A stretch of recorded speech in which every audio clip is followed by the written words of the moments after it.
Many years ago, I came across a few lines in a book that I connected with. They were, "It's easy to judge, but you never know another person's heart, what gives them strength and what breaks them down." I have learned to listen more and speak less. The result has been eye-opening conversations and inspirational moments that I have shared with you right here.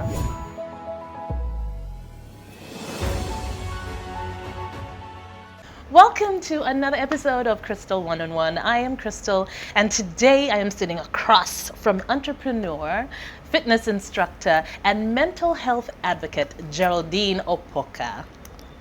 How are you?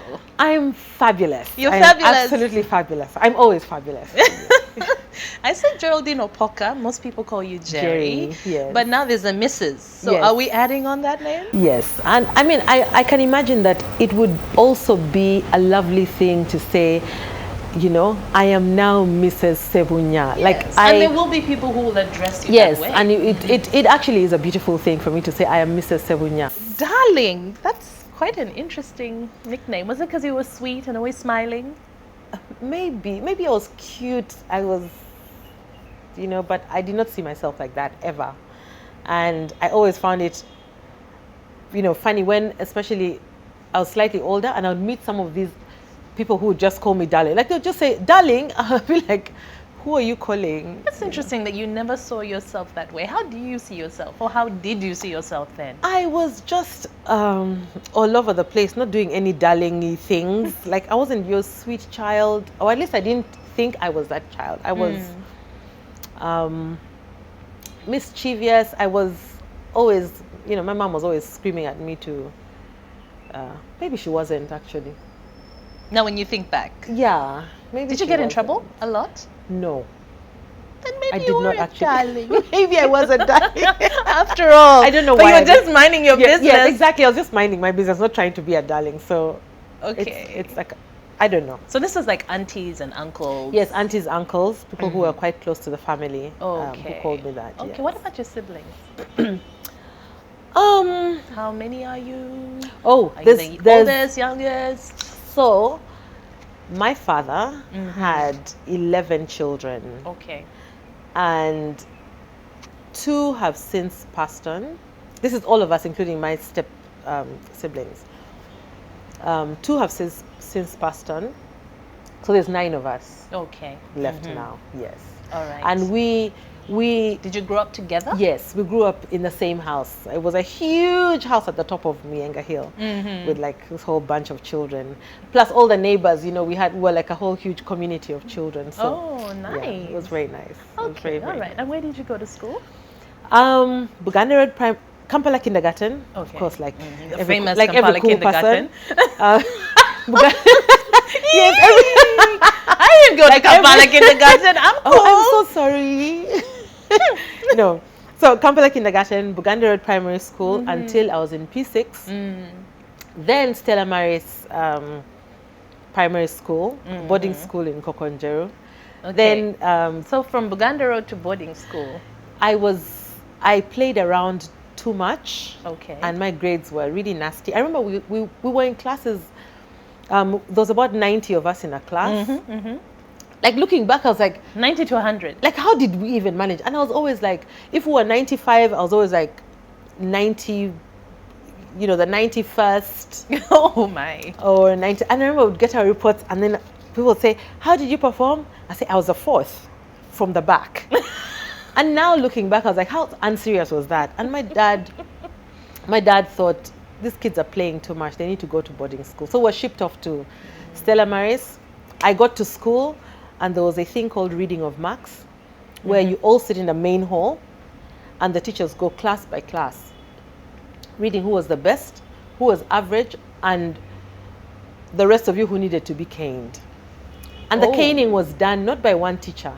It was a line of teachers with the longest sticks.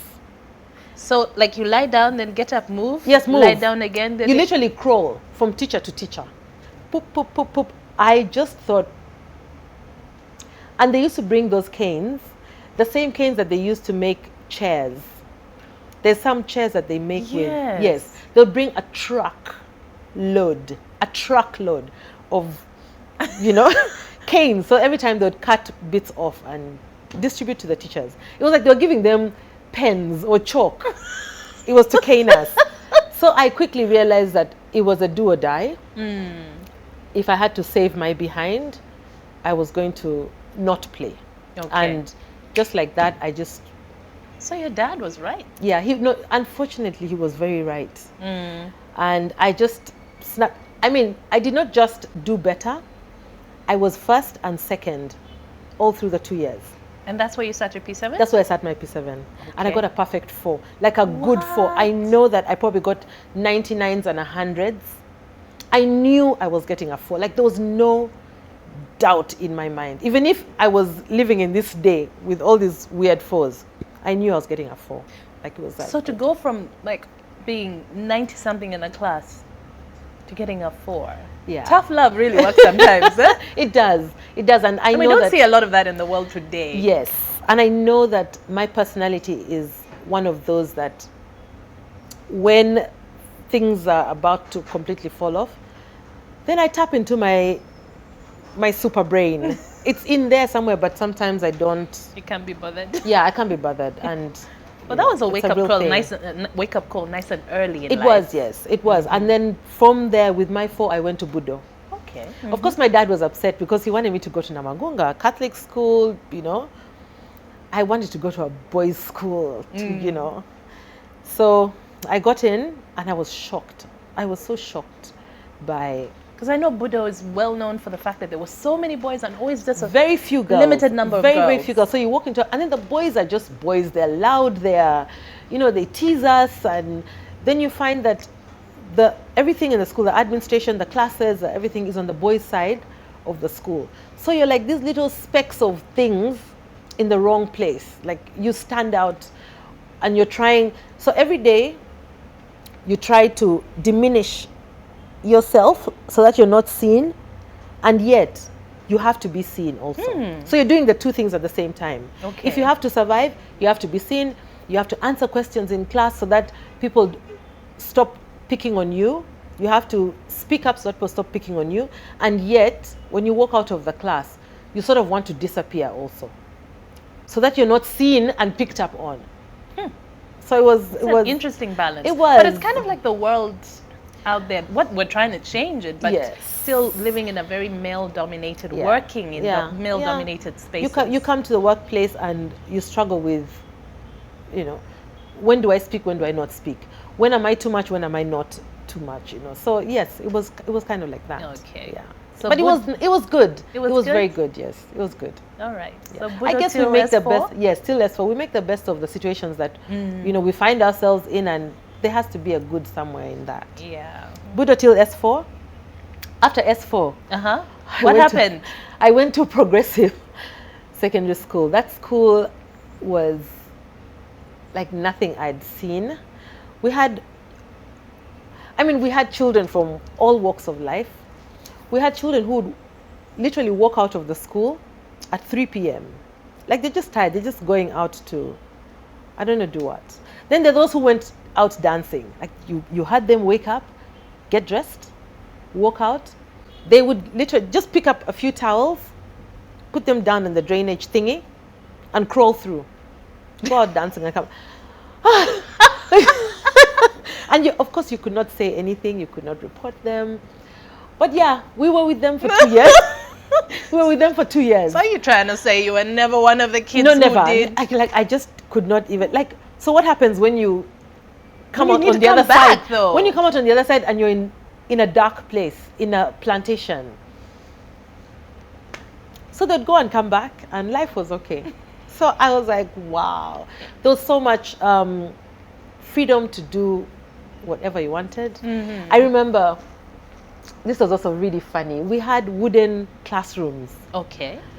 And some classes that we went to could not accommodate all of us. Like certain lessons, there were so many of us doing like the same, say economics and things like that. And if you didn't get to class early enough, you didn't get a place inside the class. So some of us, I mean, some of us were always late. So you stand outside? Yes, you'd stand outside. You'd sit on benches outside, or if those benches are also not enough, you stand. Did they have like speakers or? No, no. So you were literally just doing your own thing out there? Yeah. But then we were attending the class from the outside. And gosh, we survived that as well and made it to university. But the thing is, I feel like that almost kind of prepares you for university.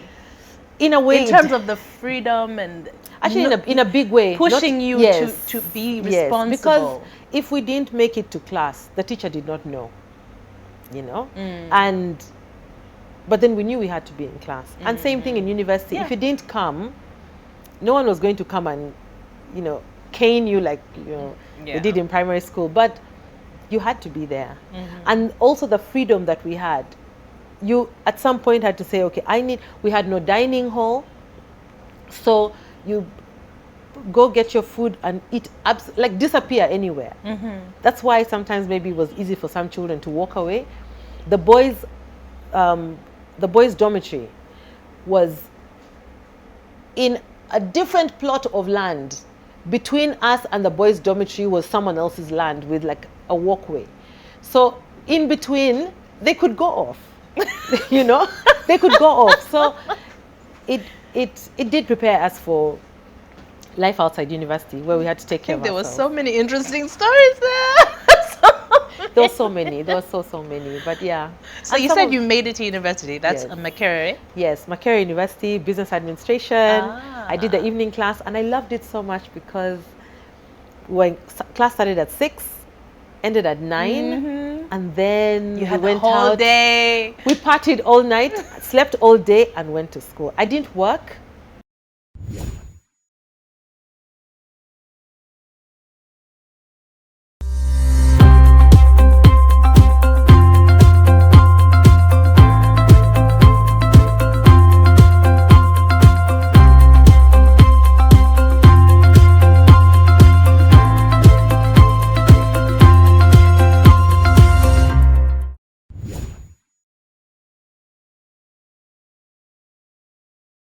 I did a stint though at the National Theatre. Okay. There was a play that was funded by USAID, or one of those organizations, and I don't even remember how I ended up there. The money was fantastic at that age. So you were acting, you were I was dancing, acting on radio. Actually, it wasn't National Theatre, it was Radio Uganda. Okay. Yeah, so it was a radio play, and I remember what was most interesting about it is that I ended up doing reading a play in Luganda. I did not know I could read Luganda. But when the character was not there and we were practicing, I said, okay, let me read her lines today while you practice. And everyone looked at me like, and if I could, I would have looked at myself like, like what? Because I was like, I can read. And I took the part.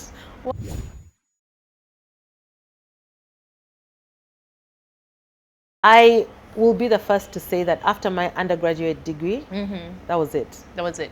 I knew never that did a master's was not for me. And every training course I've done has been on the job while I worked, to say, you know, it's an Excel, it's a whatever it was, leadership. It was because of the role that I had. Okay. But I did not take myself to school to do another course, to do a master's. Every now and again I got tempted to. I felt like, you know, who am I? Like, what am I in this world without a master's degree? Luckily, when I went to my boss a few times, Eric Van Veen, and I've said this so many times, I mean, bless him. When you're working at MTN. Yes, I was working at MTN. Bless him, because he always said, he looked at me like, a master's degree? Like, for what? Can I show you how many people have master's degrees in this office and cannot write a letter? I would walk out of there feeling like, thank you, Lord.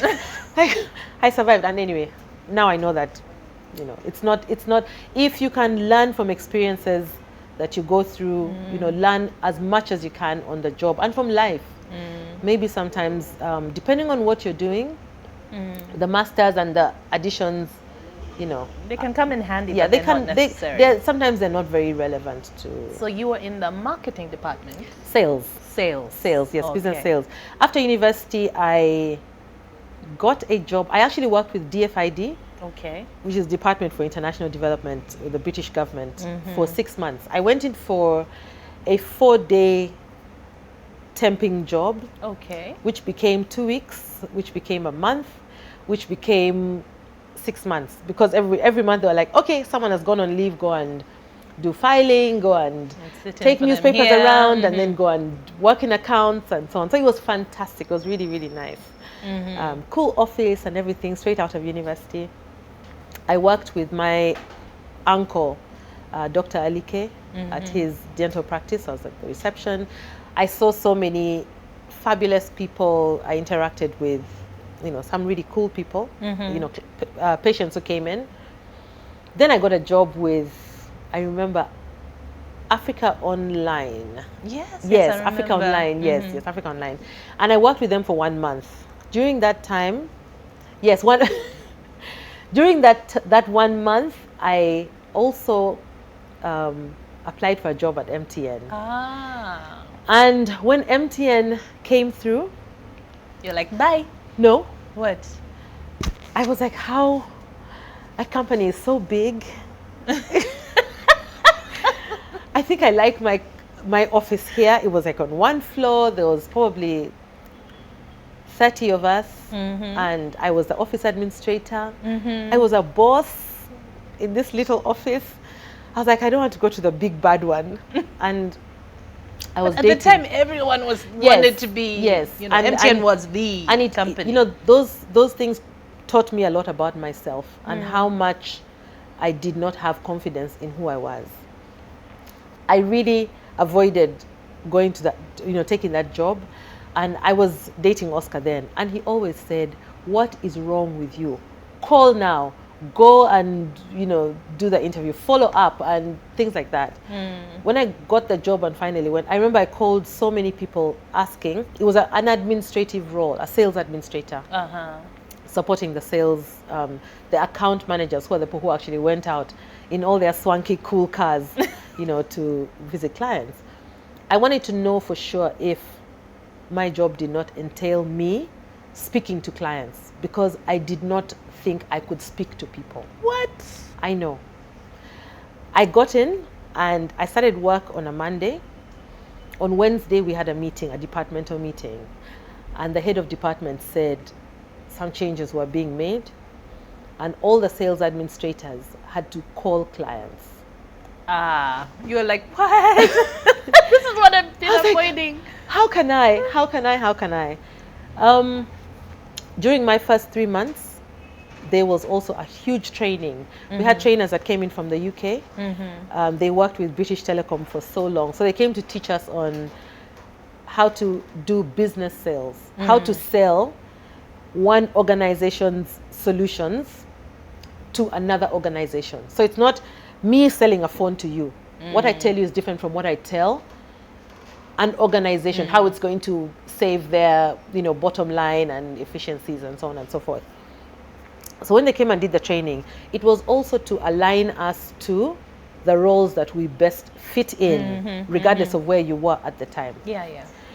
We started with a whole big training, and they zeroed in as they got to what they call the key account managers, who are going to do the actual selling, the big sales and so on. Guess what? You ended up at the very top. I got the award for, what do they call it? Top Gun salesperson. Like I was the number one. So by the end of my 6 months probation as sales administrator, I was just moved to account manager. Wow. Given a brand new car. Given, before we had tablets then, we had like some little iPod, I don't remember what they were called, with a stylus. We went to see clients looking all cool. Oh my goodness. Like tapping little things, whether they worked or not, whether we knew how to work them or not. So this was like a year out of campus. Yes, it was a year out of campus in 2001. And like they'll say, the rest is history. Okay. I went up and up and up in the sales.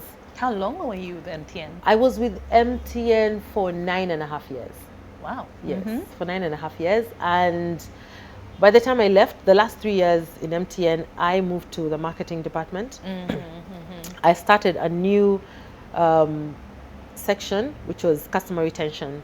And at that time, I think businesses realized that, you grow, you bring customers on board, but there has to be someone who looks at what those customers need and keeps them to stay on, to stay with you. And that's what I started. Of course, there was a lot of,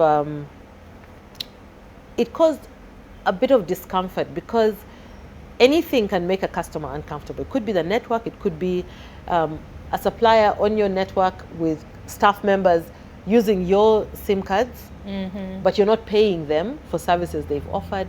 It could be a bill that is not right. So I had to literally go into everyone's business to just sort of say, are you doing your job right to keep our overall customer happy? Are you trying to say this made you unpopular? Not unpopular, but I was like, there was resistance. People kind of looked at me like, who is she? Like, where did she come from? And I had to explain to let them understand why I was doing what I was doing. And shortly after that, I left MTN. Leaving MTN... That's almost 10 years. Yes. Leaving MTN, and especially coming from university, was... I loved that company with everything that I had. It was my first address, my first email, my second number, but I'd not had the other number for a very long time. So I'd had that number like forever. My only email address was my MTN address.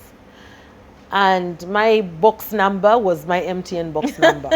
So when I left leaving, MTN, it's like, what? I didn't even think about all those things. But I remember one day, my sister calls me. And she's like, everyone is looking for you. I said, who? Your daughter is still in school. It was 6:30 p.m. I'm like, why didn't they call me? They said they've been calling and your phone is off. I'm like, what do you mean it's off? It's on. They still had my MTN number. The bank still had my MTN number and details. Hospitals still had my MTN number. The biggest one was my LinkedIn account. If you check today, like, I've never recovered from it. My LinkedIn email address was my MTN email address. So when I left MTN and I wanted to go in and recover and change it, any information I needed, password and so on, was sent to my MTN address. So I tried to say I'm no longer using, like, this is me, like, oh, what a it was mess. too much, and I've never gone back to LinkedIn. Note to self, have more than one number. Yes, and after Always that, have more than one number. yes, after that I got a new email address and everything, and So where did you go when you left MTN? I left MTN and went to broadband. Okay. Broadband was a company that, when it came, it was small, but loud and flashy, and they really came in a big way, and they plummeted just as hard.